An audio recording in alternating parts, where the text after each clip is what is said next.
Praise the Lord. ஆண்டவருடைய நாமத்துக்கு மகிமை உண்டாவதாக. Praise the Lord. Glory be to the name of the Lord. இந்த காலை வேளையிலேயும் மீண்டும் ஒரு முறை ஆண்டவருடைய சமூகத்திலே வந்து அவருடைய வார்த்தையை தியானிக்க கர்த்தர் கொடுத்த கிருபைக்காய் கர்த்தரை ஸ்தோத்திரிக்கிறேன். I once again thank God for giving us grace to come to His presence to meditate the word of God. 180 நாட்களில் நீதிமொழிகள் புஸ்தகத்தை தியானிக்கிற கிருபையை கர்த்தர் கிருபையாய் நமக்கு தந்தார். The Lord has given us grace to graciously meditate on 180 devotions from Proverbs.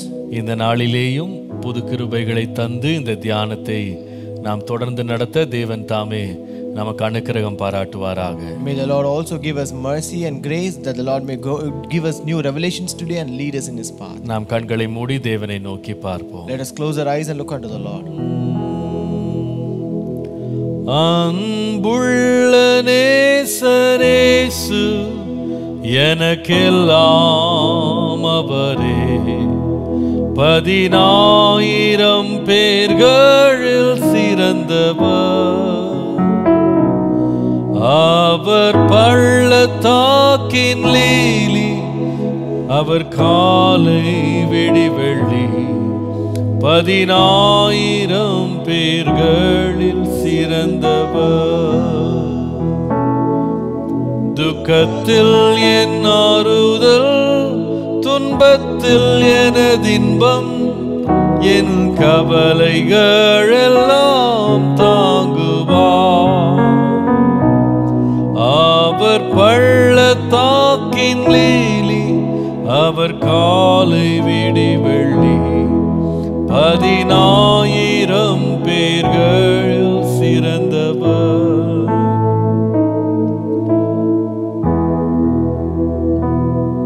என் சஞ்சலங்கள் நீங்க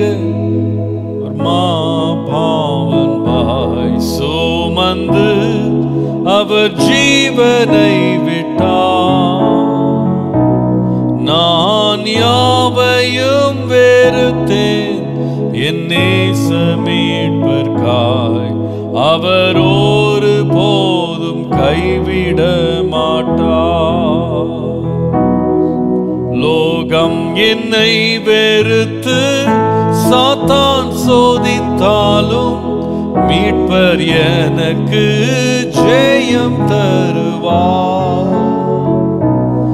அவர் பள்ளத்தாக்கின் லீலி, அவர் காலை விடிவெள்ளி 10,000 பேர்களில் சிறந்தவர். துக்கத்தில் என் ஆறுதல், துன்பத்தில் எனதின்பம், என் கவலைகள் எல்லாம் தாங்குவார். அவர் பள்ளத்தாக்கின் லீலி, அவர் காலை விடிவெள்ளி 10,000 பேர்களில் சிறந்தவர். 10,000 பேர்கள் சிறந்தவர்.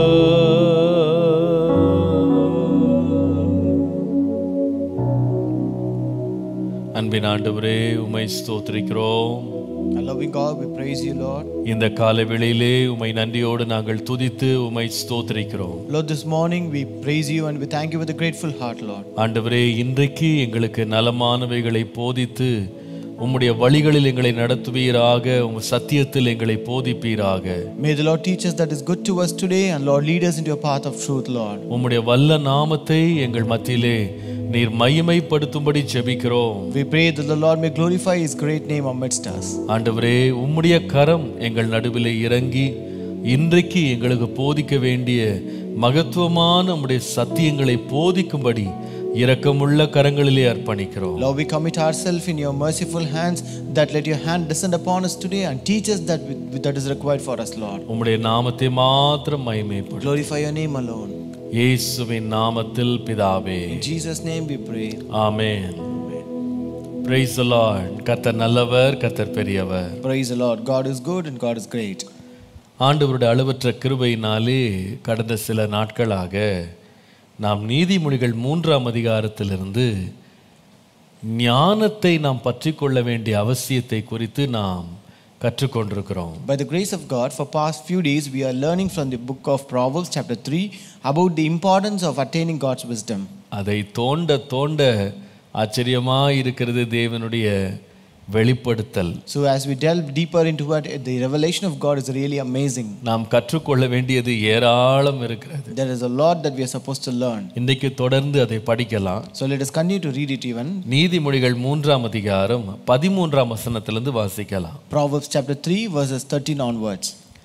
ஞானத்தை கண்டடைகிற மனுஷனும் புத்தியை சம்பாதிக்கிற மனுஷனும் பாக்கியவான்கள்.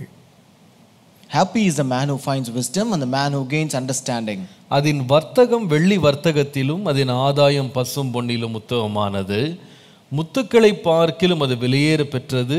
நீ இச்சிக்கத்தக்கது ஒன்றும் அதற்கு நிகர் அல்ல. For her proceeds are better than the profits of silver, and her gain than fine gold. She is more precious than rubies, and all the things you may desire cannot compare with her. அதன் வலது கையில் தீர்க்காயுசும் அதன் இடது கையில் செல்வமும் கனமும் இருக்கிறது. Length of days is in her right hand, in her left hand riches and honor. அதன் வழிகள் இனிதான வழிகள், அதன் பாதைகள் எல்லாம் சமாதானம். Her ways are ways of pleasantness, and all her paths are peace. அது தன்னை அடைந்தவர்களுக்கு ஜீவ விருட்சம், அதை பற்றி கொள்ளுகிற எவனும் பாக்கியவான். She is a tree of life to those who take hold of her, and happy are all who retain her. கர்த்தர் ஞானத்திலே பூமியை அஸ்திபாரப்படுத்தி புத்தியினாலே வானங்களை ஸ்தாபித்தார்.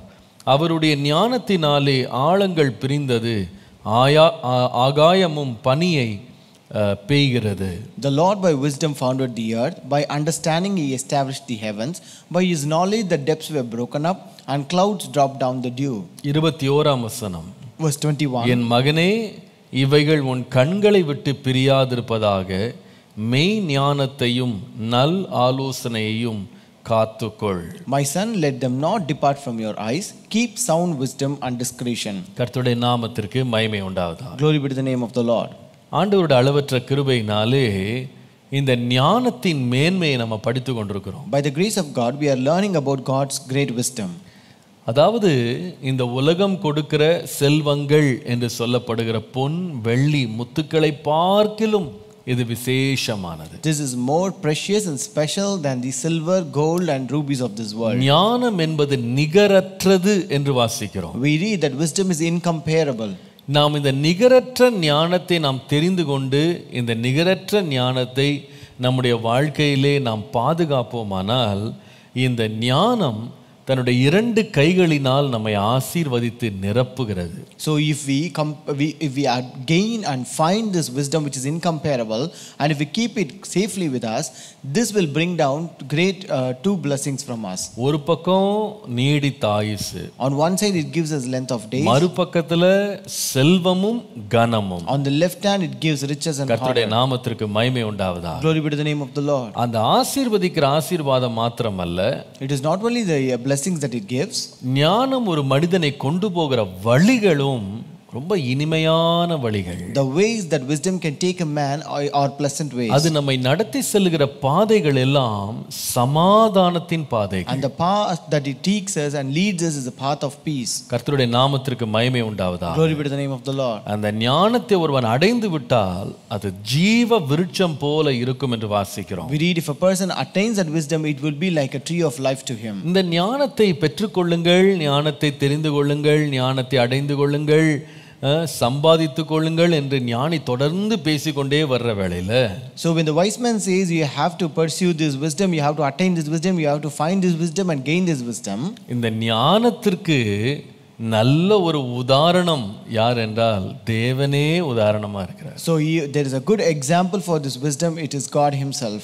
ஞானத்தினால் என்ன செய்ய முடியும் என்பதை தேவன் தம்முடைய சிருஷ்டிப்பிலே நமக்கு ஆண்டவர் நிரூபித்து காட்டினார். God has proved and revealed that what can be created through this wisdom by his creation. கர்த்தருடைய நாமத்திற்கு மகிமை உண்டாவதாக. Glory be to the name of the Lord. நேற்றைக்கு நாம் கவனித்தோம், Yesterday we meditated, தேவன் இந்த ஞானத்தினால பூமியை அஸ்திபாரப்படுத்தினார். like with God's wisdom the Lord founded the earth. இரண்டாவது, இந்த ஞானத்தினாலே பூமியை அவர் ஸ்தாபித்தார்.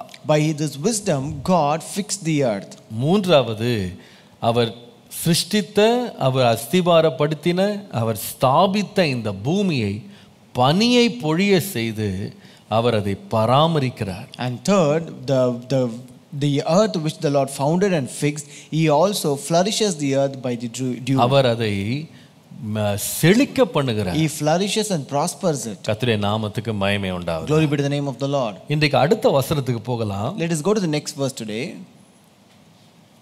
21ஆம் வசனம். Verse 21. என் மகனே, இவைகள் உன் கண்களை விட்டு பிரியாதிருப்பதாக. My son, let them not depart from your eyes. இவைகள் என்றால் எவைகள்? When it says them, what does them means? அடுத்த வார்த்தை, The next word. மெய் ஞானத்தையும் நல் ஆலோசனையையும் காத்துக்கொள். Keep sound wisdom and discretion. இப்ப கண்ணை விட்டு பிரியக்கூடாத ரெண்டு காரியம் அவர் சொல்லுகிறாரு. He says about two things that should not depart from our eyes. ஒன்று மெய் ஞானம், இன்னொன்று நல் ஆலோசனை. One is sound wisdom, other one is discretion. தமிழ்ல ரொம்ப நல்லா இருக்கு. In Tamil it is very beautiful. மெய் ஞானம் என்று இருக்கு. It says sound wisdom or true wisdom. இந்த மெய் ஞானம்ன்ற வார்த்தையை படித்த உடனே எனக்கு அதுக்கு மேல போக முடியல. So when I read this word as sound wisdom, I cannot move further. இந்த வார்த்தையை கவர்ந்தெழுத்து இந்த வார்த்தையில தொடர்ந்து நான் தியானிப்பதற்கு ஆவியானவர் என்னை வழி நடத்தினார். This word actually attracted me and the Holy Spirit enabled me to meditate on this word. ஒரு காரியம் மெய்யாய் இருக்குமானால் அந்த மெய்யான காரியம் தேவனிடத்திலே மாத்திரம்தான் இருக்கு. If there is something true, that truth can be found only with God. இயேசு சொன்னார், நானே வழியும் சத்தியமும் ஜீவனுமாய் இருக்கு. Jesus said, I am the way, the truth and the life. நானே சத்தியம், நானே மெய், எல்லாமே மெய்யானது எல்லாம் அவர்தான். So he said, I am the truth, whatever is true, I am the one. மற்ற எல்லாமே மாயை. Everything else is vanity. மற்ற எல்லாம் பொய் தான். Everything else is false. மற்ற எல்லாமே நம்ப முடியாதது. Everything else cannot be trusted. மெய்யானதென்று ஏதாவது ஒன்று இருக்குமானால் அது கர்த்தர் தான். If there is something true, that is God alone. அப்போ இந்த வார்த்தை என்ன ரொம்ப கவர்ந்துருச்சேனே. So this word attracted me much. இந்த மெய் ஞானம் நம்முடைய கண்ணை விட்டு விலக கூடாது. This true wisdom should not depart from our eyes. கர்த்தருடைய நாமத்திற்கு மகிமை உண்டாவதாக. Glory be to the name of the Lord.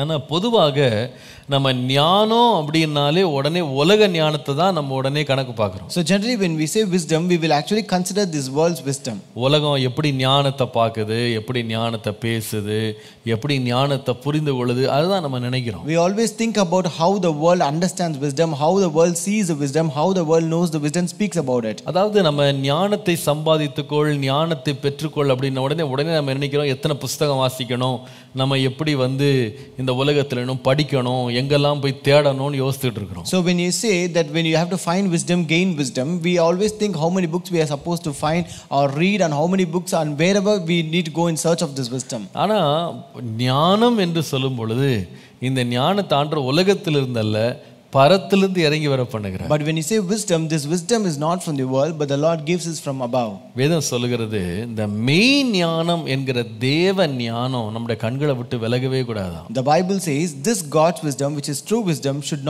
not depart from our eyes. இன்னொரு விதமாய் சொன்னால் அதுவே நம்முடைய லட்சியமாக, அதுவே நம்முடைய நோக்கமாக இருக்க வேண்டும். So in other words, that should be our goal, aim and target and purpose. கர்த்தருடைய நாமத்திற்கு மகிமை உண்டாவதாக. Glory be to the name of the Lord. இந்த காலையில தேவ ஞானத்திற்கும் உலக ஞானத்திற்கும் உள்ள வித்தியாசம் என்னன்னு உங்களோட நான் பேச போறேன். This morning I am going to speak about the difference between God's wisdom and world's wisdom. தேவ ஞானம் என்பது மெய் ஞானத்திற்கும் இந்த உலக ஞானத்துக்கு என்ன வித்தியாசம்? So this God's wisdom, which is true wisdom, versus world's wisdom. மூன்று வித்தியாசங்களை உங்களுக்கு காண்பிக்க போகிறேன். I am going to show you three differences. முதலாவது மனித ஞானம் அல்லது உலக ஞானம் எப்படிப்பட்டது? So first, how is world's wisdom or human wisdom? ரோமருக்கு எழுதின நிருபம் 1ஆம் அதிகாரம் 21 முதல் 23 வசனங்களை பாருங்களேன். Romans chapter 1 verses 21 to 23. அவர்கள் தேவனை அறிந்தும் அவரை தேவன் என்று மகிமைப்படுத்தாமலும் ஸ்தோத்திரியாமலும் இருந்து தங்கள் சிந்தனைகளினாலே வீணரானார்கள். உணர்வில்லாத அவர்களுடைய இருதயம் இருள் அடைந்தது. அவர்கள் தங்களை ஞானிகள் என்று சொல்லியும் பைத்தியக்காரராகி அழிவில்லாத தேவனுடைய மகிமையை அழிவுள்ள மனுஷர்கள், பறவைகள், மிருகங்கள், ஊரும் பிராணிகள் ஆகிய இவைகளுடைய ரூபங்களுக்கு ஒப்பாக மாற்றினார்கள். Because although they knew God, they did not glorify him as God, nor were thankful, but became futile in their thoughts, and their foolish hearts were darkened. Professing to be wise, they became fools, and changed the glory of the incorruptible God into an image made like corruptible man, and birds, and four-footed animals, and creeping things. கர்த்தருடைய நாமத்திற்கு மகிமை உண்டாவதாக. Glory be to the name of the Lord. உலக ஞானத்தை பற்றி முதலாவது சொல்லணும்னா, First, if you want to say about the world's wisdom, இந்த உலகம் என்ன சொல்லுதுன்னா தங்களை ஞானின்னு தானே சொல்லிக்குது. so this world claims themselves to be wise. அப்படிதாங்க வாசிக்கிறோம். That is what we read here. அவர்கள் தங்களை ஞானிகள் என்று சொல்லின்னு வாசிக்கிறோம். Professing to be wise. கர்த்தருடைய நாமத்துக்கு மகிமை உண்டாவதாக. Glory be to the name of the Lord. இந்த ஞானிகள் என்று சொன்னாலும் அவங்க ஞானத்தை எப்படி வெளிப்படுத்துறாங்கன்னு கேட்டா, Though they claim to be wise, but how do they reveal their wisdom? தேவன் தன்னை யார் என்று வெளிப்படுத்தி இருந்தாலும் அவரை அறிந்தும் அவரை தேவன் என்று மகிமைப்படுத்தல, ஸ்தோத்திரிக்கல. When the Lord has revealed who he is, but they having known God, they did not glorify him as God. அந்த தேவனுடைய மகிமையை என்ன செய்தாங்கன்னா, அழிவுள்ள மனுஷர்கள், பறவைகள், மிருகங்கள், ஊரும் பிராணிகள் ஆகிய இவைகளுடைய ரூபங்களுக்கு ஒப்பாக மாற்றிட்டாங்களாம். They actually changed the glory of the incorruptible God into an image made like corruptible man and birds and four-footed animals and creeping things. கர்த்தருடைய நாமத்துக்கு மகிமை உண்டாவதாக. Glory be to the name of the Lord. இன்னொரு விதமாய் சொன்னால், In other words, இந்த மனித ஞானம் என்பது எப்படிப்பட்ட ஞானம் என்றால், பகுத்து அறிய தெரியாத ஒரு ஞானம். so this world's wisdom or human wisdom is an irrational wisdom. அது என்ன சொல்லுன்னா, எங்களுக்கு எல்லாம் தெரியும், நாங்க பெரிய ஞானின்னு தான் சொல்லிக்குவாங்க. So it always says, and they always claim that they know everything and they are wise. ஆனால் அவங்க ஞானத்தை போய் நீங்க ஆராய்ச்சி பார்த்தீங்கன்னா, தேவன் யாரு, மிருகம் யாரு, மனுஷன் யாரு, பறவை என்ன, ஊரும் பிராணி என்ன, இந்த வித்தியாசமே தெரியல. But when you go and analyze their wisdom, they don't know the difference between who is God, who is man, who is animal, who are beast. துவக்கமும் முடிவும் இல்லாத ஆவியாயிருக்கிற தேவனை இவங்க இந்த மனுஷனுடைய ரூபத்திற்கு ஒப்பாக மாற்றுகிறாங்க. They have made this Lord who is in the form of spirit and who is endless, who has no beginning and the end, into an image. ஆனால் மனுஷனை தன்னை பற்றி என்ன சொல்லிக்கிறான்னா, அப்பா நாங்க ரொம்ப ஞானிகள். But they claim and say that we are very wise. எங்களுக்கு அதிகமான புத்தி இருக்கிறது. We have more understanding. ஆனா வேதம் சொல்லுகிறது, அவங்க தங்களை ஞானிகள்னு சொல்லி பைத்தியங்களா மாறிட்டாங்க. But the Bible says they claim themselves to be wise, but they are fools. தேவனையே ஒரு சிருஷ்டியாக மாற்றிட்டாங்க. They have made God a creation. கர்த்தருடைய நாமத்திற்கு மகிமை உண்டாவதாக. Glory be to the name of the Lord. இத நல்லா விளக்குறதுக்கு ஒரு வேத பகுதி பைபிள்ல இருக்கு. There's a scripture portion to explain this very well. இத விளக்க வேண்டிய அவசியமே இல்ல, வாசித்தாலே போதும். You need not explain that. If you read that passage, you will understand. இது ஒரு நீண்ட பகுதி தான், அதனால வாசிக்கிறேன். This is a long passage, but I still want to read it. விளக்காமல் வாசிக்கிறேன். I just want to read without explaining. நீங்கள் ஏசாயா 44 அதிகாரம் 9 முதல் 19 வசனம் வரைக்கும் பாருங்க. Isaiah chapter 44 verses 9 to 19. 9 லிருந்து 19. 9 to 19. ஏசாயா 44. Isaiah 44. விக்கிரகங்களை உருவாக்குகிற யாவரும் வீணர், அவர்களால் இச்சிக்கப்பட்டவைகள் ஒன்றுக்கும் உதவாது, அவைகள் ஒன்றும் காணாமலும் ஒன்றும் அறியாமல் இருக்கிறதென்று தங்களுக்கு வெட்கமுண்டாக அவைகளுக்கு தாங்களே சாட்சிகளாய் இருக்கிறார்கள். Those who make an image, all of them are useless, and their precious things shall not profit. They are their own witnesses. They neither see nor know, that they may be ashamed. ஒன்றுக்கும் உதவாத தெய்வத்தை உருவாக்கி விக்கிரகத்தை வார்ப்பிக்கிறவன் எப்படிப்பட்டவன்? இதோ அவனுடைய கூட்டாளிகள் எல்லாரும் வெட்கமடைவார்கள். தொழிலாளிகள் நர ஜீவன்கள் தானே, அவர்கள் எல்லாரும் கூடி வந்து நிற்கட்டும், அவர்கள் ஏகமாய் திகைத்து வெட்கப்படுவார்கள். Who would form a god or mold an image that profits him nothing? Surely all his companions would be ashamed, and the workmen, they are mere men. Let them all be gathered together, let them stand up, yet they shall fear, they shall be ashamed together. இப்போ கொஞ்சம் கவனிங்க. Now look at here. 12ஆம் வசனத்துல இருந்து பாருங்க. From verse 12. அழகா அந்த argument ஆண்டவர் கொண்டு வர்றார் பாருங்க. The Lord brings that argument very beautifully. கொல்லன் இரும்பை குறட்டால் இடுக்கி உலையிலே காய வைத்து சுத்திகளால் அதை உருவாக்கி தன் புய பலத்தினால் அதை பண்படுத்துகிறான். பட்டினியாயிருந்து பலனற்று போகிறான். தண்ணீர் குடியாமல் களைத்து போகிறான். The blacksmith with the tongs works one in the coals, fashions it with hammers, and works it with the strength of his arms. Even so, he is hungry and his strength fails. He drinks no water and is faint. தச்சன் நூல் பிடித்து மட்டப்பலகையால் மரத்துக்கு குறி போட்டு உளிகளினால் உருப்படுத்தி கவராசத்தினால் அதை வகுத்து மனுஷ சாயலாக மனுஷ ரூபத்தின்படி உருவாக்குகிறான், அதை கோவிலிலே நாட்டி வைக்கிறான். The craftsman stretches out his rule, he marks one with the chalk, he fashions it with a plane, he marks it out with compass and makes it like the figure of a man, according to the beauty of a man, that it may remain in the house. அவன் தனக்கு கேதுருகளை வெட்டுகிறான், ஒரு மருத மரத்தையாவது ஒரு கர்வாலி மரத்தையாவது தெரிந்து கொண்டு காட்டு மரங்களினாலே பலத்த மரத்தை தன் காரியத்திற்காக வளர்க்கிறான், அல்லது அசோக மரத்தை நடுகிறான், மழை அதை வளரச் செய்யும். He cuts down cedars for himself and takes a cypress and the oak. He secures it for himself among the trees of the forest. He plants a pine and the rain nourishes it. மனுஷனுக்கு அவைகள் அடுப்பாகும் போது அவன் அவைகளில் எடுத்து குளிர்காய்கிறான், நெருப்பை மூட்டி அப்பமும் சுடுகிறான், அதனால் ஒரு தெய்வத்தையும் உண்டு பண்ணி அதை பணிந்து கொள்ளுகிறான், அடுப்பில் ஒரு விக்கிரகத்தையும் அதனால் செய்து அதை வணங்குகிறான். Then it shall be for a man to burn, for he will take some of it and warm himself. Yes, he kindles it and bakes bread. Indeed, he makes a god and worships it. He makes it a carved image and falls down to it. அதிலே ஒரு துண்டை எடுத்து அடுப்பிலே இருக்கிறான், ஒரு துண்டினால் இறைச்சி சமைத்து புசித்து பொரியலை பொரித்து திருப்தியாகி குளிரும் காய்ந்து ஆஹா அனலானேன் நெருப்பை கண்டேன் என்று சொல்லி அதில் மீதியான துண்டை தனக்கு விக்கிரக தெய்வமாக செய்து அதற்கு முன் விழுந்து அதை வணங்கி நீ என் தெய்வம், என்னை ரட்சிக்க வேண்டும் என்று அதை நோக்கி மன்றாடுகிறான். He burns half of it in the fire. With this half he eats meat. He roasts the roast and is satisfied. He even warms himself and says, I am warm. I have seen the fire. And the rest of it he makes into a god, his carved image. He falls down before it and worships it and prays to it and says, deliver me, for you are my God.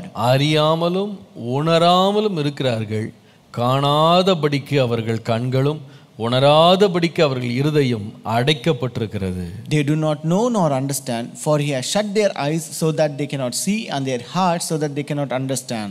அதில் பாதியை அடுப்பில் எரித்தேன், அதன் தளரின் மேல் அப்பத்தை சுட்டு இறைச்சியையும் பொரித்து புசித்தேன், அதில் மீதியான துண்டை நான் அருவருப்பான விக்கிரகமாக்கலாமா, ஒரு மரக்கட்டையை வணங்கலாமா என்று சொல்லி தன் மனதில் அவனுக்கு தோன்றவில்லை, அம்மாத்திரம் அறிவும் சொரணையும் இல்லை. And no one considers in his heart, nor is there knowledge nor understanding to say, I have burned half of it in the fire. Yes, I have also baked bread on its coals. I have roasted meat and eaten it.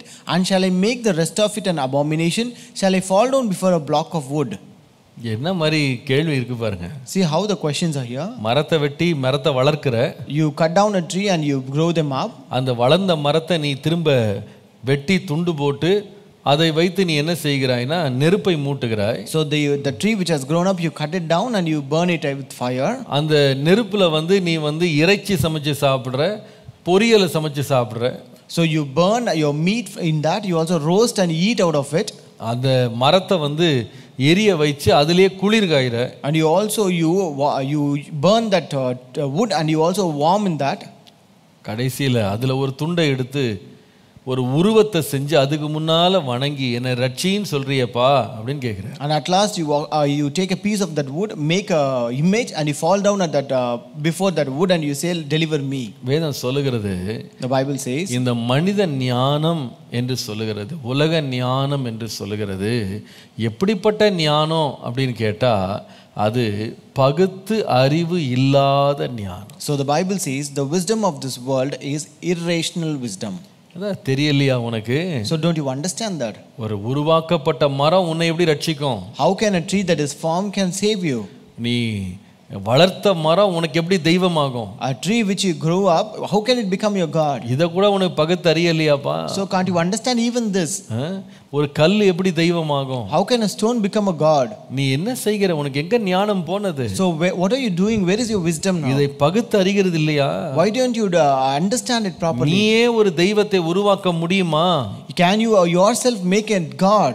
வேதம் சொல்லுகிறது இதுதான் என்னன்னா பகுத்து அறிவில்லாத மனிதன். The Bible says this is the irrational man.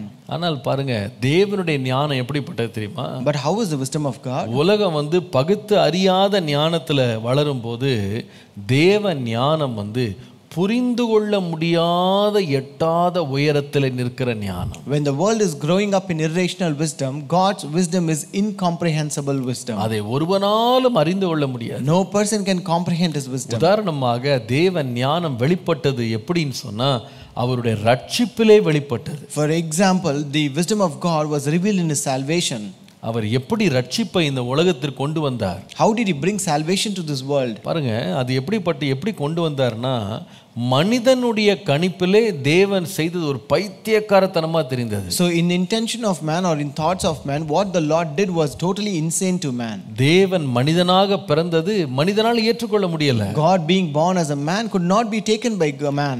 எல்லாவற்றுக்கும் மேலாக மனிதனாய் பிறந்த இயேசு தன்னுடைய வாழ்க்கையை சிலுவையிலே அறையப்பட்டு மரித்தார் அப்படின்றத யாராலும் ஏற்றுக்கொள்ள முடியல. And more above all is that Jesus was born as a man in this world who was actually crucified at the end, that could not be accepted by any man. எப்படி சிலுவையில் அறையப்பட்ட மனுஷன் மற்றவர்களை ரட்சிக்க முடியும்? How can a man who is crucified on the cross save others? ஆனால் வேதம் சொல்லுகிறது, but the Bible says, அந்த மனிதனுடைய கண்கள்ல பைத்தியமா தெரிகிறது தான் தேவனுடைய பார்வையில ஞானமாய் வெளிப்பட்டது. The thing which appears foolishness in the sight of man is the wisdom in the sight of God. கர்த்தருடைய நாமத்திற்கு மகிமை உண்டாவதாக. Glory be to the name of the Lord. 1 கொரிந்தியர் 1ஆம் அதிகாரம் 21ஆம் வசனத்திலிருந்து பாருங்க. If you read 1 Corinthians chapter 1 from verse 21 onwards, எப்படி எனில் தேவ ஞானத்திற்கேற்றபடி உலகமானது சுய ஞானத்தினாலே தேவனை அறியாதிருக்கையில் பைத்தியமாய் தோன்றுகிற பிரசங்கத்தினாலே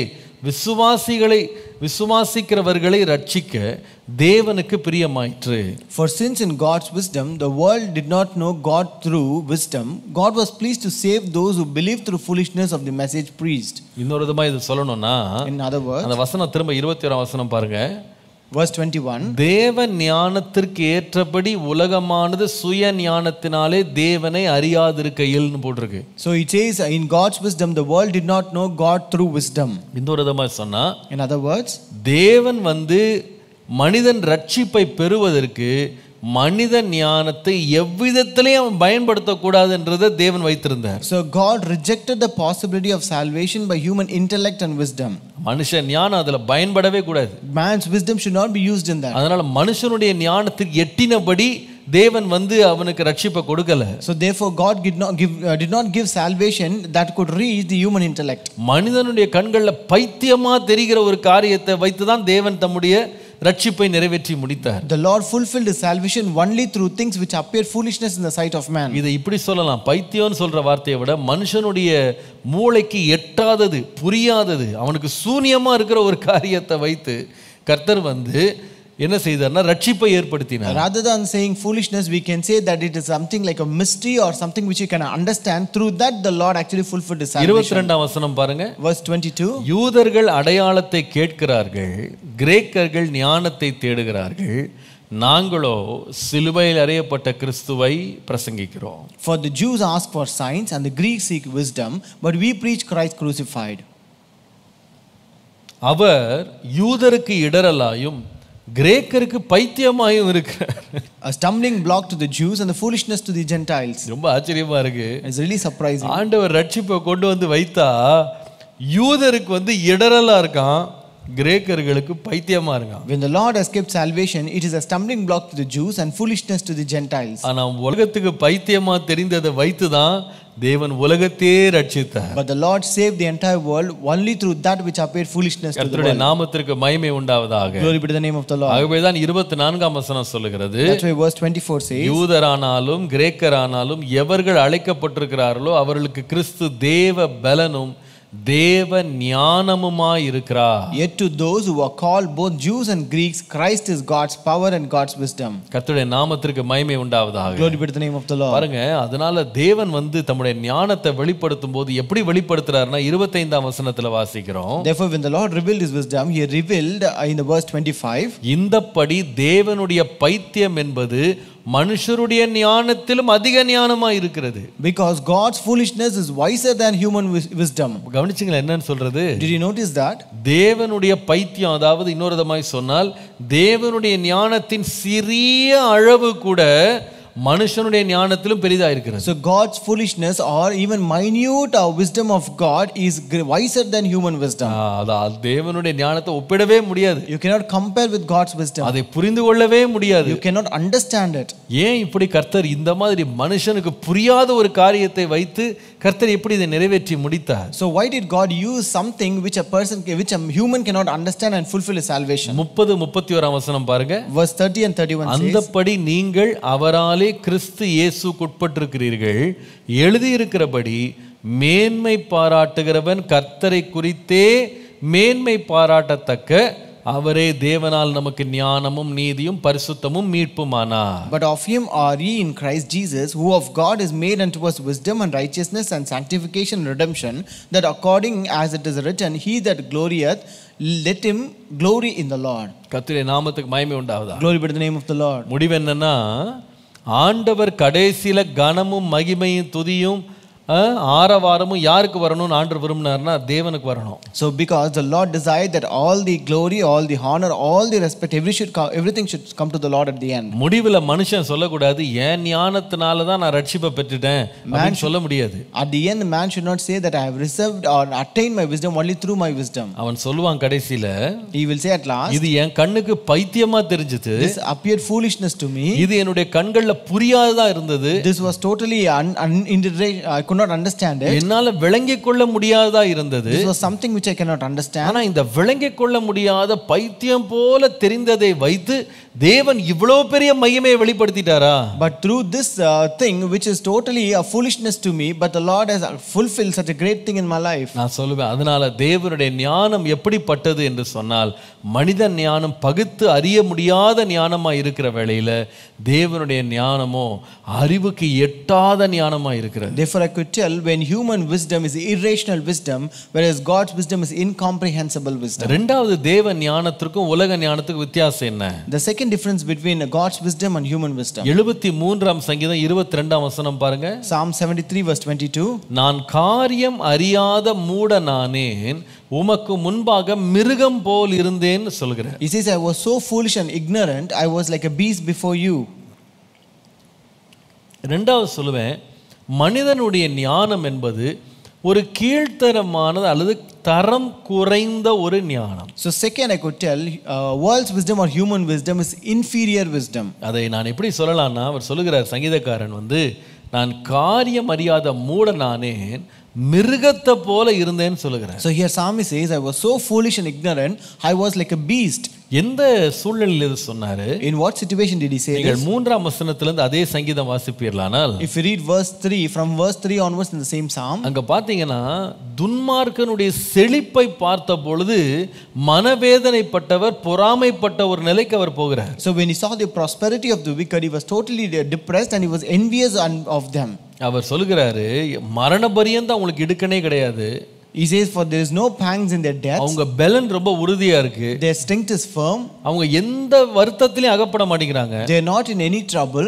அவர்கள் எந்த ஒரு பிரச்சனையோ உபாதையோ வேதனையோ அடைய மாட்டேங்கிறாங்க. They don't go through any kind of plague or any problem or trouble. பெருமையினால் நிறைந்திருக்கிறாங்க. They are filled with pride. கொடுமையினால் நிறைஞ்சிருக்கிறாங்க. They are filled with violence. கண்கள் எல்லாம் கொழுப்பாக எட்டி பாக்குது. Their eyes bulge with abundance. அவங்க இருதயம் விரும்புறதை விட அதிகமா நடக்குது. They have more than their heart could desire. அவங்க கொடுமை பேசுகிறாங்க. They speak wickedness. இருமாப்பா பேசுறாங்க. They speak loftily. வான பரியந்தம் வாய் எட்டற வரைக்கும் பேசுறாங்க. They set their mouth against the heavens. அப்போ 12ஆம் வசனத்துல அவர் சொல்றாரு, in verse 12 he says, இவர்கள் துன்மார்க்கர், they are ungodly, இவர்கள் என்றும் சுகஜீவிகளாய் இருந்து ஆஸ்தியை பெருக பண்ணுகிறாங்க. they are always at ease and they increase in riches. நீங்கள் தொடர்ந்து 16ஆம் வசனத்தை பார்த்தீங்கன்னா, if you read again verse 16, அதை அறியும்படிக்கு யோசித்து பார்த்தேன், நான் தேவனுடைய பரிசுத்த ஸ்தலத்திற்குள் பிரவேசித்து அவர்கள் முடிவை கவனித்து உணரும் அளவும் அது என் பார்வைக்கு விசனமா இருந்ததுன்னு சொல்லுவார். He says, when I thought how to understand this, it was too painful for me until I went into the sanctuary of God, then I understood their end. இவர் ரொம்ப நாள் துக்கத்தில் இருந்திருக்கிறார். He was in this sorrow for a long time. ரொம்ப நாள் வேதனையில் இருந்திருக்கார். He was in this depression for a long time. ரொம்ப நாள் மன வருத்தத்தில் உட்கார்ந்து இருக்கிறார். He was totally feeling pain in his heart for a long time. அதை கண்டு பொறாமைப்பட்டார், எரிச்சல் பட்டார். He was envious and greedy about them. என்ன இது துன்மார்க்கனுக்கு இப்படி ஒரு வாழ்வா? Why this wicked is having such a kind of good life? இப்படி இவன் நல்லா இருக்கிறான்? Why is living a prosperous life? இவ்வளவு துன்மார்க்கம் பண்ணி அக்கிரமம் பண்ணி எப்படி இவனால் இப்படி இருக்க முடியுது? But having committed so much of wickedness, how is he able to live a prosperous life? நினைத்து இரவும் பகலும் போட்டு உளைச்சலுக்குள்ள உட்கார்ந்திருக்கிறார். So he was totally tormented as he thought about this day and night. கடைசில தேவனுடைய ஆலயத்துக்கு போனா அவங்க முடிவை கர்த்தர் காமிச்சாராம். So at last when he went to the temple of God, the Lord showed their end.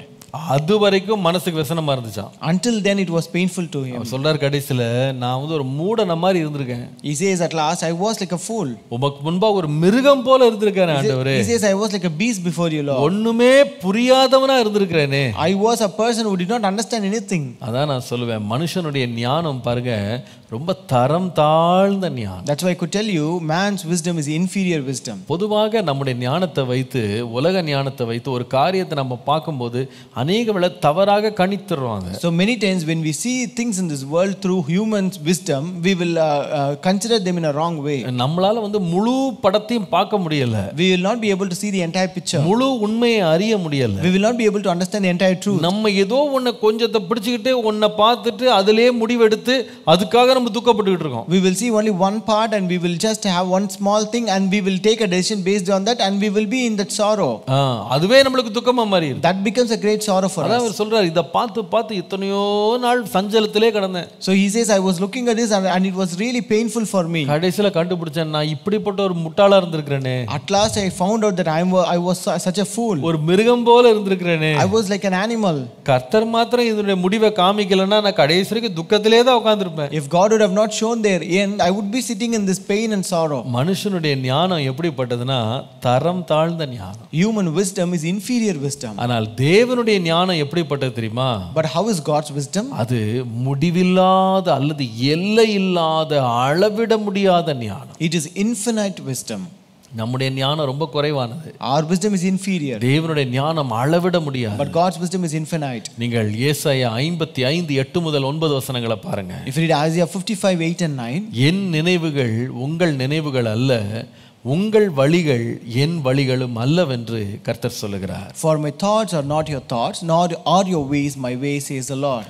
பூமியை பார்க்கிலும் வானங்கள் எப்படி உயர்ந்திருக்கிறதோ அப்படியே உங்கள் வழிகளை பார்க்கிலும் என் வழிகளும், உங்கள் நினைவுகளை பார்க்கிலும் என் நினைவுகளும் உயர்ந்திருக்கிறது. For as the heavens are higher than the earth, so are my ways higher than your ways and my thoughts than your thoughts. கர்த்தருடைய நாமத்துக்கு மகிமை உண்டாவதாக. Glory be to the name of the Lord. எவ்வளவு உயர்ந்திருக்கான்? How far, how high? வானத்துக்கும் பூமிக்கு எவ்வளவு உயரமோ அவ்வளவு உயர்ந்திருக்கான். So far as the heavens are higher than earth, our thoughts are different from his thoughts. உண்மையா சொல்றேன், நம்ம ஞானம்லாம் தேவனுடைய தராசுக்கு முன்னாடி நிறுத்துறது கூட தகுதி இல்லாது. So truly to say, our wisdom cannot stand before the balance of God. நம்மால் அவருடைய ஞானத்தோடு நம்முடைய ஞானத்தை ஒப்பிடவே முடியாது. We cannot compare our wisdom with God's wisdom. நம்முடைய தேவனுடைய ஞானம் எட்டி பிடிக்க முடியாத அளவற்ற ஞானம். Our God's wisdom is infinite that we cannot reach at all. 147 சங்கீதம் 4 முதல் 5 வசனங்களை வாசித்தீங்கன்னா, if you read Psalm 147 verses 4 and 5, அவர் நட்சத்திரத்தின் லக்கத்தை எண்ணி அவைகளுக்கெல்லாம் பேரிட்டு அழைக்கிறார். He counts the number of the stars, he calls them all by name. நம்முடைய ஆண்டவர் பெரியவரும் மகா பலமுள்ளவருமாய் இருக்கிறார். அவருடைய அறிவு அளவில்லாதது. Great is our Lord and mighty in power, his understanding is infinite. Hallelujah. Hallelujah. நீங்கள் எரேமியா 32:19 வாசித்தால், if you read Jeremiah 32:19, யோசனையிலே பெரியவரும் செயலிலே வல்லவருமாய் இருக்கிறீர். You are great in counsel and mighty in work. அவனவனுக்கு அவனவனுடைய வழிக்கு தக்கதாகவும் அவனவனுடைய கிரியைகளின் பலனுக்கு தக்கதாகவும் அளிக்கும்படி உம்முடைய கண்கள் மனுபுத்திரருடைய எல்லா வழிகள் மேலும் நோக்கமாயிருக்கின்றன. For your eyes are open to all the ways of the sons of men, to give everyone according to his ways and according to the fruit of his doings. தானியேல் 2:21-22 பாருங்க. Daniel 2 verses 21 and 22. அவர் காலங்களையும் சமயங்களையும் மாற்றுகிறவர், ராஜாக்களை தள்ளி ராஜாக்களை ஏற்படுத்துகிறவர், ஞானிகளுக்கு ஞானத்தையும் அறிவாளிகளுக்கு அறிவையும் கொடுக்கிறவர், அவரே ஆழமும் மறைபொருளுமானதை வெளிப்படுத்துகிறவர், இருளில் இருக்கிறதை அவர் அறிவார், வெளிச்சம் அவரிடத்தில் தங்கும். He changes the times and season, he removes kings and establishes kings, he gives wisdom to the wise and knowledge to those who have understanding, he reveals the deep and hidden things, he knows what is in the darkness and light dwells with him. இதை பவுல் இதை சொல்லும் பொழுது அவர் தேவனுடைய ஞானத்தின் அளவை பற்றி பேசும்போது, when Paul speaks about beauty of God's wisdom, ரோமருக்கு எழுதின நிருபம் 11:33 பாருங்க. if you read Romans chapter 11 from verse 33 onwards, தேவனுடைய ஐஸ்வரியம் ஞானம் அறிவு என்பவைகளின் ஆழம் எவ்வளவா இருக்கிறது. oh the depth of the riches both of the wisdom and the knowledge of God, how unsearchable. அவருடைய நியாய தீர்ப்புகள் அளவிடப்படாதவைகள், அவருடைய வழிகள் ஆராயப்படாதவைகள். how unsearchable is with judgments and untraceable his ways. கர்த்தருடைய சிந்தையை அறிந்தவன் யார்? For who has known the mind of the Lord? அவருக்கு ஆலோசனைக்காரராய் இருந்தவன் யார்? Or who has been his counselor? தனக்கு பதில் கிடைக்கும்படி முந்தி அவருக்கு ஒன்றை கொடுத்தவன் யார்? Or who has ever first given to him and has to be repaid? சகலமும் அவராலும் அவர் மூலமாயும் அவருக்காகவும் இருக்கிறது, அவருக்கே என்றென்றைக்கு மகிமை உண்டாவதாக. For from him and through him and to him are all things, to him be the glory. எவ்வளவு மகிமையான தேவன் நம்முடைய தேவன். How glorious is our God. அவருடைய ஞானம் எவ்வளவு உயர்ந்தது. How infinite is his wisdom. அதற்கு அளவே இல்லை. There is no limit to it. நிறைய வழியில பாருங்க, நம்ம இந்த கொஞ்சம் ஞானத்தை வச்சுக்கிட்டு கொஞ்சம் அறிவை வச்சுக்கிட்டு நம்ம எவ்வளவு வருத்தத்தில் இருக்கோம் தெரியுமா? So many times having this small wisdom and a little wisdom, we are in much sorrow. காரியங்கள் புரியாதனால எவ்வளவு துக்கத்தில் இருக்கோம் தெரியுமா? So we always remain in pain and sorrow because we cannot understand things. நம்முடைய கண்களுக்கு காரியங்கள் தெரியாதனால எவ்வளவு பயத்தில் இருக்கிறோம் தெரியுமா? Since things are not seen by eyes, we live in a fear. நிறைய வழியில காரியங்களின் ஒரு சின்ன ஒரு கடுகு போல ஒன்றை பார்த்துட்டு நாம எவ்வளோ வாக்குவாதங்களும் எவ்வளோ விரோதங்களும் பொறாமைகளையும் உள்ள வளர்த்துக்கிறோம் தெரியுமா? Many times having known a mustard seed size of thing, we just grow up hatred, hostility and kind of bitterness in us. நம்முடைய ஞானம் தரம் தாழ்ந்த ஒரு ஞானம். Our wisdom is inferior wisdom. ரொம்ப குறைவான ஞானம். It is very inferior. ஆனால் தேவனுடைய ஞானமோ அளவிட முடியாத ஞானம். But God's wisdom is infinite wisdom. மூன்றாவது தேவனுடைய ஞானத்தினுடைய மேன்மையும் மனித ஞானம் அல்லது உலக ஞானத்தினுடைய சிறியவற்றையும் நான் உங்களுக்கு காண்பிக்கிறேன். Next I want to show the third difference between God's wisdom and the world's wisdom. யாக்கோபின் நிருபம் 4:13-14 பாருங்களேன். James chapter 4 verses 13 and 14. மேலும் நாங்கள் இன்றைக்கு அல்லது நாளைக்கு இன்ன பட்டணத்திற்கு போய் அங்கே ஒரு வருஷம் தங்கி வியாபாரம் செய்து சம்பாத்தியம் பண்ணுவோம் என்கிறவர்களே கேளுங்கள். Come now, you who say, today or tomorrow we will go to such and such a city, spend a year there, buy and sell and make a profit. நாளைக்கு நடப்பது உங்களுக்கு தெரியாதே. Whereas you do not know what will happen tomorrow. உங்கள் ஜீவன் எப்படிப்பட்டது? For what is your life? கொஞ்சம் காலம் தோன்றி பின்பு தோன்றாமற் போகிற புகையை போல இருக்கிறது. It is even a vapor that appears for a little time and then vanishes away. மூன்றாவது உலக ஞானத்தினுடைய தன்மை என்னன்னு கேட்டீங்கன்னா, அது தற்காலிகமான ஞானம். And third characteristic of world's wisdom is it is interim wisdom. அது தற்காலிகமானது. It is interim. அதுக்கு நேற்றைக்கு நடந்ததும் புரியல. It did not understand what happened yesterday. இப்பொழுது நடந்து கொண்டிருக்கிறதும் புரியல. It cannot understand what is happening now. நாளைக்கு என்ன நடக்கும்னு தெரியல. And it doesn't know what will happen tomorrow. அதான் அவர் சொல்லுகிறாரு, இன்னன்னைக்கு இதை செஞ்சிருவோம்னு சொல்லி பேசுறியப்பா, நாளைக்கு உன் கையில் இல்லைன்னு உனக்கு தெரியாதா? So here he says, you want to say, you say that we can do such and such a thing, but do you know what will happen tomorrow? நாளைக்கு என்ன நடக்கும்னே உனக்கு ஒண்ணுமே தெரியாது. You don't know what will happen tomorrow. அவர் சொல்றாரு, அவ்வளவுதான் உன் ஞானம். So that is your wisdom. நாளைய விட்டுருங்க. Just live tomorrow. அடுத்த நிமிஷம் என்ன நடக்கும் நமக்கு தெரியுமா? Do we know what will happen the next moment? அடுத்த நிமிஷம், the next minute தெரியாது. We don't know.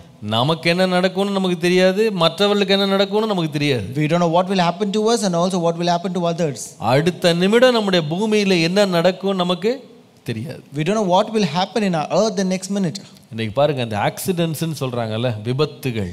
Today they speak about accidents. இந்த வேளையில இந்த காலங்களில் வந்து இந்த இயற்கை சீற்றங்களால் அழிவுன்னு சொல்றாங்கல்ல. So in this season we have catastrophic events. அதெல்லாம் பார்த்தீங்கன்னா அடுத்த நிமிஷம் என்னன்னு தெரியாதனால அதிலிருந்து அவங்க தப்பித்து கொள்ளவே முடியல. It's because people doesn't know what will happen the next minute. They are not able to escape from that. அவங்க ஞானம் வந்து இப்பொழுது பார்க்கறத மட்டும் தான் அவங்களால பார்க்க முடியும், அதே முழுசா கிரகிச்சிக்க முடியல. So their wisdom can only see things in the present, and that too they cannot understand completely. எப்படிங்க நீ வருங்காலத்தை தெரிஞ்சுக்கிறது? How can you know your future? அதுதான் மனுஷனுடைய குறைந்த ஞானம். That is the very meager wisdom ஒரு of man. தற்காலிகமான ஞானம். That is an interim and temporary. தேவனுடைய ஞானத்தை பாருங்க. But when you look at the wisdom of God, ஏசாயா 44:9 பாருங்களேன். Isaiah 44 verses 9 and 10. விக்கிரகங்களை உருவாக்குகிற யாவரும் வீணர், அவர்களால் இச்சிக்கப்பட்டவைகள் ஒன்றுக்கும் உதவாது, அவைகள் ஒன்றும் காணாமலும் ஒன்றும் அறியாமலும் இருக்கிறதென்று தங்களுக்கு வெட்கமுண்டாக அவைகளுக்கு தாங்களே சாட்சிகளாய் இருக்கிறார்கள். They that make a graven image are all of them vanity, and their delectable things shall not profit, and they are their own witnesses. They see not nor know that they may be ashamed. இதில் நான் 9-10 வசனங்களை நீங்கள் வாசித்தீங்கன்னா இது அதில் பார்த்தீங்கன்னா அவர் யார்னா ஆரம்பத்திலிருந்து முடிவை நமக்காக வகுக்கிறவர். So in this verses 9 and 10 he says he is the Lord who actually knows from the beginning until the end. அவர் ஆரம்பத்திலிருந்து காரியங்களை வகுத்து பார்க்கிறவர். So he is a God who is an interminable God. அவர் முடிவை அறிந்திருக்கிறவர். He is the one who knows our end. கர்த்தருடைய நாமத்திற்கு மகிமை உண்டாவதாக. Glory be to the name of the Lord. அவருடைய ஆலோசனை நிலைத்து நிற்கும். So his counsel shall stand. மனுஷனுக்கு ஒன்றுமே தெரியாது. Man will not know anything. அடுத்த நிமிஷம் நடக்கிறது தெரியாது. They don't know what will happen the next moment. முடிவையும் ஆரம்பத்தையும் அறிந்திருக்கிற ஒரு தேவன் இருக்கிறார். But we have a God who knows our beginning and the end. கர்த்தருடைய நாமத்திற்கு மகிமை உண்டாவதாக. Glory be to the name of the Lord. நான் நினைக்கிறேன் இந்த ஞானம் தான் தேவனுடைய ஞானத்திற்கும் மனுஷ ஞானத்திற்கும் உள்ள வித்தியாசத்தை காண்பிக்கிறது. So I think this is the one which shows the difference between God's wisdom and human wisdom. இந்த வசனத்தை பாருங்க. If you look at this verse, நீங்கள் ஏசாயா 46 மன்னித்துக் கொள்ளுங்க, நான் தவறா சொல்லிட்டேன். 46ஆம் அதிகாரம் 9 முதல் 10 வசனங்களை வாசித்தால், if you read Isaiah 46 verses 9 and 10, 46:9-10, verses 46 verses 9 and 10, முந்தி பூர்வ காலத்தில் நடந்தவைகளை நினையுங்கள், நானே தேவன் வேறு ஒருவரும் இல்லை, நானே தேவன் எனக்கு சமானம் இல்லை. remember the former things of old, for I am God and there is no other God. I am God and there is none like me. 10ஆம் வசனம் பாருங்க. Verse 10, அந்தத்தில் உள்ளவைகளை ஆதி முதற் கொண்டும் இன்னும் செய்யப்படாதவைகளை பூர்வ காலம் கொண்டும் அறிவிக்கிறேன். declaring the end from the beginning and from ancient times things that are not yet done. எப்படி ஆண்டவர் அறிவிக்கிறாரா? How does the Lord declare? அந்தத்துல உள்ளத ஆதியிலே ஆண்டவர் என்ன பண்ணிடுறாருன்னா விவரிச்சிடுறாரா. The Lord declares the end from the beginning. என்ன அருமையா இருக்கு. How beautiful it is. அவரை போல ஒருவரும் இல்லைன்னு அவர் சொல்றாரு. He says there is none like him. இன்னும் நடக்காதவைகளை ஆதி முதற்கொண்டு சொல்லிடுறேன். And he also says things which are not yet done from ancient times. பூர்வ காலத்திலே உங்களுக்கு சொல்லிடுறேன். I have told you from ancient times. அதுதான் தேவனுடைய ஞானம். That is the wisdom of God. 3 காரியங்களை சொன்னேன். I told you 3 things. முதலாவது மனித அல்லது உலக ஞானத்திற்கும் தேவ ஞானத்திற்கும் வித்தியாசம் என்ன? What is the first difference between God's wisdom and world's wisdom? முதலாவது மனிதனுடைய ஞானம் வந்து பகுத்து அறிய முடியாத ஞானம், தேவனோ நம்மால் புரிந்து கொள்ள முடியாத ஞானம் உள்ளவராக இருக்கிறார். First, human wisdom is irrational wisdom, whereas God's wisdom is incomprehensible wisdom. இரண்டாவது மனிதனுடைய ஞானம் என்பது அல்லது உலக ஞானம் என்பது மிகவும் குறைவான ஒரு ஞானம், தேவனுடைய ஞானமோ அளவிட முடியாத ஞானம். Second, human wisdom is inferior wisdom, whereas God's wisdom is infinite wisdom. மூன்றாவது உலக ஞானம் என்பது தற்காலிகமான ஒரு ஞானம், ஆனால் இந்த தேவனுடைய ஞானமோ எண்ணிக்கைக்கு அடங்க முடியாத ஞானம். And third difference is human wisdom is interim wisdom, whereas God's wisdom is intermeable wisdom. கர்த்தருடைய நாமத்திற்கு மகிமை உண்டாவதா. Glory be to the name of the Lord. இந்த காலையில இந்த ஞானத்தை ஏன் இதுல நான் முக்கியப்படுத்துறேன்னா அந்த வசனம் சொல்லுது இந்த ஞானம் என்ன ஞானம்? மெய் ஞானம். So why do I emphasize this wisdom this morning? It's because that verse says it is the true or sound wisdom. அந்த மெய் ஞானத்தை உன் கண்களை விட்டு விலக்கிறாதன்னு சொல்லிருக்கு. It says do not depart the true wisdom from your eyes. மூன்று காரியங்களை சொல்றேன் பாருங்க. Actually three things. முதலாவது தேவன் ஞானம் உள்ளவர்.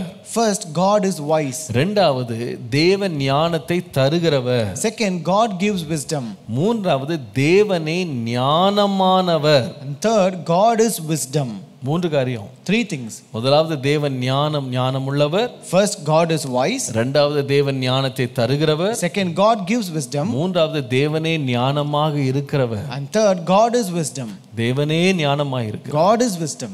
இயேசு கிறிஸ்துவுக்குள் தேவனே ஞானமாக இருக்கிறார். And in Jesus Christ, God is wisdom. கிறிஸ்து நமக்கு ஞானமாக இருக்கிறார். And Christ is our wisdom. நாம செய்ய வேண்டியது நம்முடைய கண்களை அவர் மேலேயே நம்ம நோக்கமா இருக்கணும். So we are supposed to do is we have to set our eyes upon Him. அவர் மேலேயே நம்ம நோக்கமா இருந்து அவரை விசுவாசிப்போமானால் When we are focused on Him and set our eyes upon Him and we believe அந்த Him, ஞானம் நம்மை ஞானிகளாக மாற்றும். that wisdom will make us wise. Hallelujah. Hallelujah. நான் நினைக்கிறேன் அதனால தான் தேவனுடைய ஞானத்தை நீங்க பற்றி கொள்வீங்களானா நீங்க எதற்கும் பயப்படவே மாட்டீங்க. That's why if you hold on to the wisdom of God, you will not fear anything. அவர் கடந்த காலத்துக்கும் தேவனா இருக்கிறாரு. Because He is God for the past. இன்றைக்கு நடக்கிறவைகளை அவர் ஆளுகை செய்கிறாரு. And He also rules the present. இனி சம்பவிக்க போகிறவைகளை அறிந்து நன்மையாகவே நமக்கு செய்கிறார். And He knows the thing of the future and He does it for our good. பாருங்க நாம இந்த கொஞ்ச ஞானத்தை வச்சுட்டு எவ்வளவு காரியங்களை பெஸ்டா நம்ம ஆயத்தம் பண்ணணும்னு நினைக்கிறோம் தெரியுமா? See, having this little wisdom, we always want to prepare the best things in this world. பாருங்க ஒரு சின்ன ஃபங்க்ஷன் நீங்க ஆயத்தம் பண்ணணும்னா Even if you want to arrange a உங்க function, வீட்டு கல்யாணத்தை ஆயத்தம் பண்ணணும்னு வெச்சுக்கிடுங்க. just consider you want to conduct a marriage in your உங்க family. வீட்ல தளம் போடணும்னு வெச்சுக்கிடுங்க. So if you want to lay a terrace, a roof, lay the roof, அவங்க மேல தளம் போடணும்னா அந்த இருக்கிற கொஞ்ச ஞானத்தை வச்சுட்டு எவ்வளவு திட்டம் போடுறீங்க தெரியுமா? you know, if you want to lay a roof, see how much you plan with the little wisdom you have. எந்த சீசன்ல வைக்கிறது? In which season we can have that? எப்போ ஆரம்பிக்கிறது? When to start? எப்போ முடிச்சா சரியா இருக்கும்? And when it be good if you complete it? இவ்வளவு யோசிக்கிறீங்களே இதெல்லாம் எதை வைத்துன்னு கேட்டா கடுகு மாதிரி இருக்கிற ஞானத்தை வச்சுட்டு இவ்வளவு யோசிக்கிறோம். So you plan and think all these things just by having wisdom which is the size of a mustard seed. நீங்க யோசிச்சு பாருங்க இந்த கொஞ்ச ஞானத்தை வச்சுக்கிட்டே நாம இவ்வளவு யோசிக்கிறோம் இவ்வளவு நல்லதா நினைக்கிறோம் அப்படின்னா அளவே இல்லாத ஞானத்தை உள்ள தேவன் எவ்வளவு ஆழமா யோசிப்பாரு. See, when we have such a kind of inferior wisdom but we think it to be perfect, see how much God will plan to be good and perfect when He has the infinite our wisdom. எவ்வளவு சிறந்த முடிவுகள் வரணும்னு யோசிப்பாரு. See how much He will think in such a way to bring the best results. எவ்வளவு சிறந்த உபகரணங்களை தேவன் பயன்படுத்துவாரு. See what kind of best provisions will God use for that. எப்படிப்பட்ட சிறந்த மனிதர்களை நம்ம வாழ்க்கையில தேவன் கொண்டு வருவாரு. What kind of best people will God bring into our life. எப்படிப்பட்ட காலத்திற்குள்ள முடிக்கணும்னு நினைப்பாரு. And with what duration He wants us to complete it. இந்த தூசி மாதிரி ஞானத்தை வச்சுக்கிட்டே நம்ம இவ்வளவு யோசிக்கிறோமே அப்ப தேவனுடைய ஆலோசனைகள் எவ்வளவு பெருசா இருக்கும். Having the wisdom in the size of a dust, when we think so much great things, how much great will God think having an infinite wisdom. ஆகவே தான் எரேமியா 29:10 ஆண்டவர் சொல்றாரு. That's why the Lord says in Jeremiah 29:10, நான் உன்னை குறித்து நினைத்திருக்கும் நினைவுகளை நான் அறிந்திருக்கிறேன். For I know the plans that I have for you. அவைகள் தீமைக்கானவைகள் அல்ல அவைகள் எல்லாம் நன்மைக்கானவைகள். Plans to prosper you and not to harm you. உன்னை எதிர்பார்த்திருக்கும் முடிவை உனக்கு கொடுக்கிறதுக்காக நான் நினைச்சிருக்கிறேன். And that also give you an expected end. இந்த காலையில் நான் சொல்வேன் நம்முடைய கண்களை நம்ம ஞானத்தின் மேல வைக்காதீங்க. This morning I tell you, don't set your eyes upon your wisdom. தேவ ஞானத்தை நம்புங்க. Trust the wisdom of God. அவர் எல்லாவற்றையும் அதனதின் காலத்துல நேர்த்தியாய் செய்கிறவர். He does everything beautiful in its own time. அந்த ஞானத்தின் மேல் உங்கள் கண்களை பதிப்பீர்களானால் if you set your eyes upon that wisdom, கடந்த காலத்துல நடந்தவைகளுக்கும் உங்களுக்கு அர்த்தம் புரியாவிட்டாலும் தேவன் அவைகளை அறிந்திருக்கிறார் என்று விசுவாசிப்பீங்களான ஒரு பெரிய சமாதானம் உண்டாகும். Though you don't understand the meaning of the things that happened in your past, but if you have a belief and trust that the Lord knows everything, then you have a great peace. இன்றைக்கு நிகழ்காலத்தில் நடந்து கொண்டிருக்கிற காரியங்கள் உங்களுக்கு புரியாத போது நீங்க விசுவாசிங்க என் தேவன் இவைகளை நான் அறிவதை பார்க்கிலும் அறிந்திருக்கிறார். Even today in the present world, present days, if you don't understand things happening in the present, just believe that the Lord knows everything, whatever is not understandable. உங்களுக்கு ஒரு பெரிய மகிழ்ச்சியை கொடுக்கும். That will give a great joy to you. அது மாத்திரமல்ல, And not only that, நாளைக்கு என்ன நடக்கும்னு உங்களுக்கு தெரியாது, அப்படிதானே? you don't know what will happen tomorrow, right? ஆனால் பூர்வ காலத்திலேயே நடக்க போகிறவைகள் அறிந்திருக்கிற தேவன் எவ்வளவு ஞானம் உள்ளவர் அப்படின்னு நம்முடைய கண்களை இந்த மெய் ஞானத்தின் மேல பதிப்பீர்களானா நீங்க வருங்காலத்தை நம்பிக்கையோடு சந்திப்பீங்க. But if you set your eyes upon this true wisdom, having known how the Lord knows everything right from the ancient times, then you will always endure and encounter this future with boldness. சுருக்கமாக சொன்னால், In short, தேவனுடைய ஞானத்தை உன் கண்களை விட்டு நீ விலக்காமல் இருப்பாயானால், if you don't depart the wisdom of God from your eyes, நான் சொல்வேன் 3 காரியம் நடக்கும். there are 3 things that will happen. கடந்த காலத்தை குறித்து நீ சமாதானமாய் இருப்பாய். You will be peaceful about your past. நிகழ்காலத்தில் சந்தோஷமாய் இருப்பாய். You will be happy in the present. வருங்காலத்தை குறித்து நீ நம்பிக்கை உள்ளவனாய் இருப்பாய். You will be with a hope about your future. மறுபடியும் I சொல்கிறேன், repeat it. தேவனுடைய ஞானத்தை நம்புவாயானால், If you believe the wisdom of God, கடந்த காலத்தை குறித்து நீ சமாதானமாய் இருப்பாய். you will be peaceful about your past. நிகழ்காலத்தை குறித்து மகிழ்ந்திருப்பாய். You will be happy about your present. வருங்காலத்தை குறித்து நம்பிக்கை உள்ளவனாய் And இருப்பாய். you will have a hope about your future. ஆகவேதான் ஞானி சொல்கிறார், That's why the N wise man மகனே, says, மெய்ஞானத்தையும் நல் ஆலோசனையும் உன் கண்களை விட்டு பிரியாம பார்த்துக்கோ. My son, let them not depart from your eyes, that is sound wisdom and discretion. ஆண்டவரே, என்னுடைய கண்களை விட்டு உம்முடைய ஞானத்தை குறித்த அறிவை நாம் விளக்காமல் இருக்க எனக்கு கிருபை தாரோன்னு கேளுங்க. Let us ask, Lord, give me grace that I may not depart that sound and true wisdom which is your wisdom from our eyes. தேவனுடைய சமாதானம், அவருடைய மகிழ்ச்சி, அவருடைய நம்பிக்கை உங்களை நிரப்புவதாக. May God's peace, God's happiness, joy and God's hope fill your life. ஜெபம் பண்ணுவோமா? Let us pray. அன்பின் ஆண்டவரே, உம்மை ஸ்தோத்திரிக்கிறோம். Lord, our loving God, we praise you, Lord. நீரே மெய்யான ஞானம். Lord, you are the true wisdom, Lord. அந்த ஞானத்தை எங்களால் முழுவதுமாக புரிந்து கொள்ளவே முடியாது. Lord, that wisdom cannot be understood completely by us. அந்த ஞானத்தை எங்களால் அளக்கவே முடியாது. Lord, that we cannot measure, Lord. அந்த ஞானத்தை எங்களால் முழுவதுமாக அங்கீகரிக்கவே முடியாது. Lord, that wisdom cannot be fully accepted and acknowledged by ஆண்டவரே, us. எங்களால் அதை அடையவே முடியாது. Lord, we cannot attain that wisdom, Lord. அவ்வளவு உயர்ந்த ஞானம் உள்ளவராய் நீர் இருக்கிறீர். Lord, you stand with such a great wisdom, Lord. ஆண்டவரே, உம்முடைய ஞானத்திற்கு முடிவே இல்லை. Lord, there is no end to your wisdom, Lord. அதை டெர்மினேட்டே பண்ண முடியாது. ஆண்டவரே, We cannot terminate your wisdom, ஆண்டவரே, Lord. எங்களுடைய ஞானம்லாம் தற்காலிகமானது. Our wisdom is temporary, Lord. ஆனால் உம்முடைய ஞானமோ முடிவே இல்லாதது. But your wisdom is infinite, Lord. அந்த ஞானத்தை மெய்ஞானமாக எங்கள் கண்களை விட்டு விலக்காமல் காத்துக்கொள்ள கிருபை தார். Lord, give us grace that we may keep that wisdom as a true wisdom in our and not depart from our eyes, Lord. அதனால் உண்டாகிற சமாதானம், மகிழ்ச்சி, நம்பிக்கை எங்கள் உள்ளத்தை நிரப்பும். And Lord, this peace, joy and hope that comes out of that wisdom, may it fill our hearts, Lord. இயேசுவின் நாமத்தில் பிதாவே. In Jesus' name we pray. Amen. Amen. Praise the Lord. கர்த்தர் நல்லவர். Praise the Lord. God is good. இந்த காலை வேளையிலேயும் இந்த தியானத்தில் வந்தவங்க ஒவ்வொருவரையும் இயேசுவின் நாமத்தில் வாழ்த்துகிறேன். Even this morning I greet and welcome everyone who have taken part in this morning devotion. 180 நாட்கள்ல வேதத்தை வாசித்து முடிக்கிற பிரயாசத்துல நாம் ஈடுபட்டிருக்கிறோம். We are all taking part in the Bible reading challenge in 180 days. நீங்கள் எல்லாம் உற்சாகமாய் வாசிக்கிறீர்கள் என்று அறிந்து கர்த்தரை ஸ்தோத்திரிக்கிறேன். So I also believe that you are all reading it with interest and I glorify and praise God. இன்றைக்கு நாம் வாசிக்க வேண்டிய வேத பகுதி பிரசங்கியின் புஸ்தகம் 11ஆம் அதிகாரம் 12ஆம் அதிகாரம் மற்றும் சாலமோனின் உன்னத பாட்டு முதல் 8 அதிகாரங்கள் வாசிக்க போகிறோம். Today's scripture portion is from the book of Ecclesiastes chapter 11 and 12 and book of Song of Solomon 1 to 8 chapters. கர்த்தர் தாமே இந்த வேத வாசிப்பை ஆசீர்வதிப்பாராக. May God bless this Bible reading. தொடர்ந்து நமக்கு உற்சாகம் தந்து வழி நடத்துவாராக. May the Lord give us encouragement continuously and lead us. Amen. Amen.